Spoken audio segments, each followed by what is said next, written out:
Nagsampa ng cyber libel at libel case ang isang kongresista laban sa 18 maleta boys at kay Attorney Levito Baligod.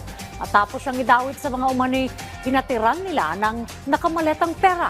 Samantala, kumbinsido ang ilang kinatawan na may kinalaman sa impeachment laban kay Vice President Sara Duterte ang pag-ingay ng maleta boys. Yan ang ulat ni Sheila Natividad.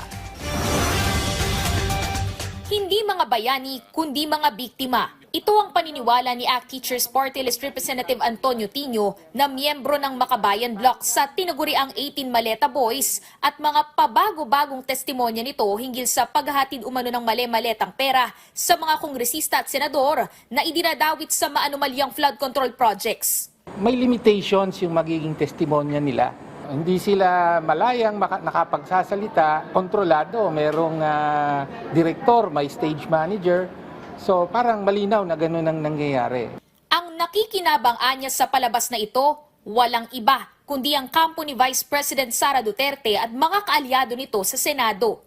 Malinaw na ang nakikinabang dito, una, yung kampo ni Vice President Sara Duterte dahil ang pangunahing mga target ay yung directly involved sa impeachment, yung prosecution, yung Makabayan Bloc. Malinaw na target din yung kabilang paksyon sa Senado.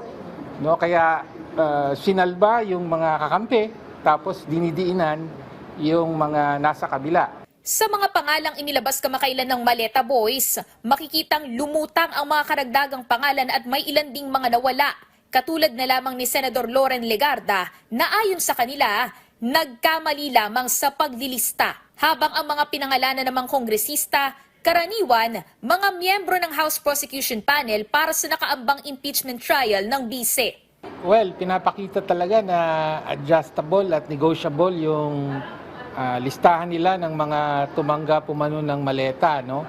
Malinaw naman, kasama dito yung mga kakampi ng kampo ni na Senator Cayetano, Senator Marcoleta at iba pa. Meron pa bang maniniwala pagka ganon? Hindi sumipot ang kampo ng 18 bagmen sa dapat sana'y pagdinig kasama ang Senate Blue Ribbon Committee na pinangungunahan ni Senator Erwin Tulfo sa ilalim ng liderato ni Acting Senate President at Senate President Pro Tempore Sherwin Gatchalian. Pero lumitaw ang mga ito sa isang press con kasama si Senador Robin Padilla. Samantala, si Manila 6th District Representative Benny Abante nagsampa na rin ng cyber libel at libel complaints laban kina Attorney Levito Baligod, 18 Maleta Boys at isang media outlet dahil sa malisyosong pag-uugnay umano sa kanya sa listahan ng mga tumanggap ng maleta ng pera.